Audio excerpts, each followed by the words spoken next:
the Bible Study Podcast, episode 96. Today, the Bible Study Podcast continues the study of Hebrews with Hebrews 8.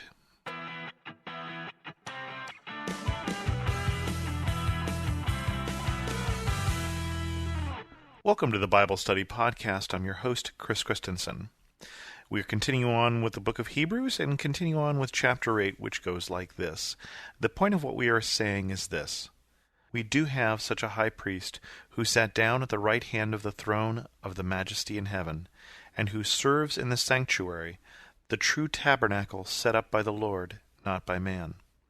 Every high priest is appointed to offer both gifts and sacrifices, and so it was necessary for this one also to have something to offer. If he were on earth, he would not be a priest, for there are already men who offer the gifts prescribed by the law. They serve at a sanctuary that is a copy and a shadow of what is in heaven.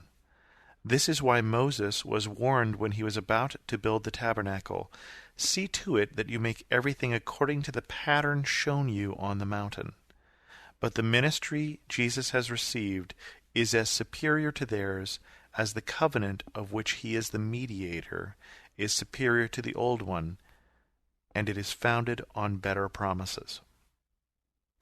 So the writer continues on with this analogy of Jesus as high priest and says that Jesus is this great high priest, this high priest in the order of Melchizedek, as it's been talked about, that this is the high priest who is both sitting at the right hand of the throne of God in heaven, the throne of the majesty in heaven, and who serves in the one true sanctuary, the place where God dwells, and that all of the earthly priests serve in what is, in essence, a copy or a shadow of that.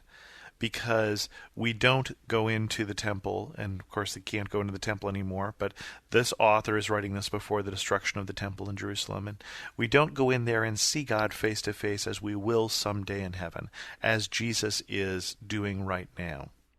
And so we get this analogy here that Jesus is greater than the earthly high priest, that the heavenly throne room is greater than the temple, and that the promises are greater than those original promises made to Moses and made to Abraham. That this is, all of that was a foreshadowing of the real priesthood of Jesus, of the real ministry of Jesus, of the real covenant that God has made with his people.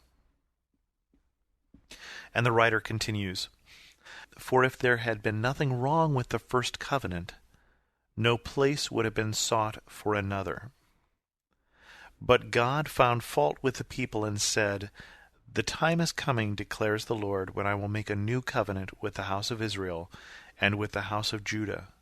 It will not be like the covenant I made with their forefathers when I took them by the hand to lead them out of Egypt, because they did not remain faithful to my covenant. And I turned away from them, declares the Lord.'"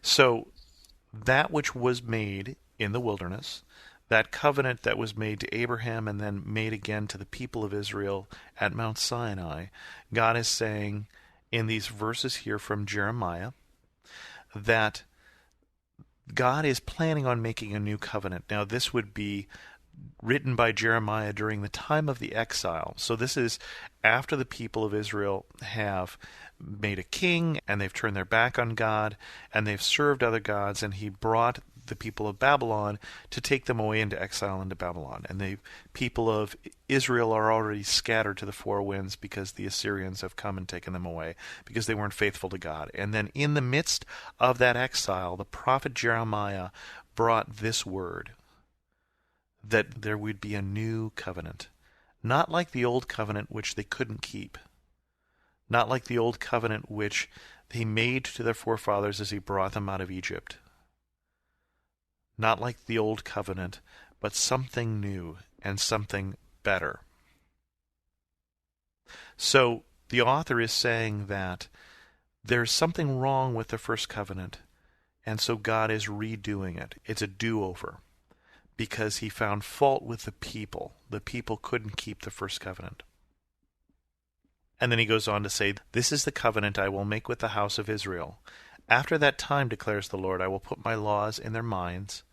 I will write them on their hearts. I will be their God, and they will be my people. No longer will a man teach his neighbor, or a man his brother, saying, Know the Lord, because they will all know me, from the least to the greatest.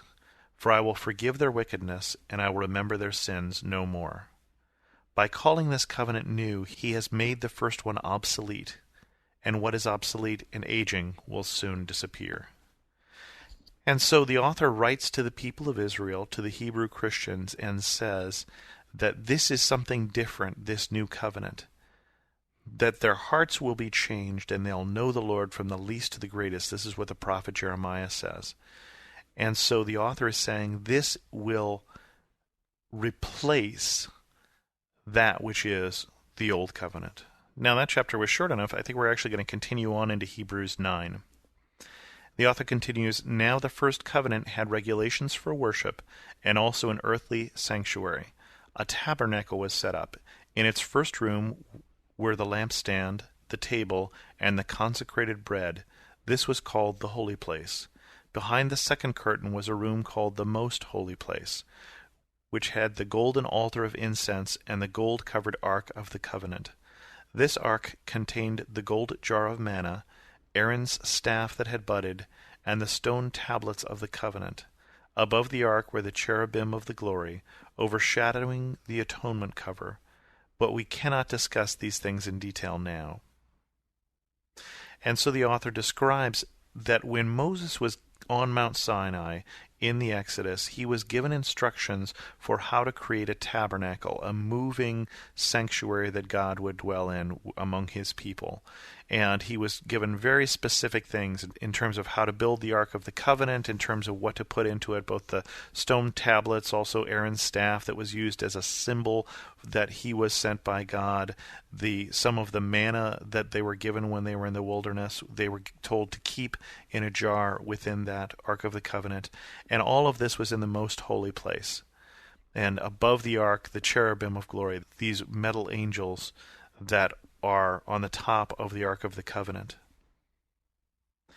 And the author continues, When everything had been arranged like this, the priests entered regularly into the outer room to carry on their ministry, but only the high priest entered the inner room, and that only once a year, and never without blood, which he offered for himself and for the sins the people had committed in ignorance. The Holy Spirit was showing by this that the way into the most holy place had not yet been disclosed as long as the first tabernacle was still standing. This is an illustration for the present time, indicating that the gifts and sacrifices being offered were not able to clear the conscience of the worshipper. They are only a matter of food and drink and various ceremonial washings, external regulations applying until the time of the new order. So the author is saying that once a year the high priest would come into the most holy place, and only through the blood of the sacrifice, only after the sacrificial lamb had been slaughtered, and the blood would be sprinkled on the altar here in the holiest of holies. That it took blood to enter this, because the blood was a covering on the sin, in this case specifically the sins committed in ignorance. And what Hebrews here is saying is that this was not complete, that they were not able to clear the conscience of the worshiper. They weren't sufficient. It was a foreshadowing of a future sacrifice, of future blood that would be shed that would enable this debt to finally be made clean. And we'll pick up from there next week, but we'll bring this episode to a close. If you have any questions, feel free to send them to host@thebiblestudypodcast.com or leave a comment at thebiblestudypodcast.com. And as always, thanks so much for listening.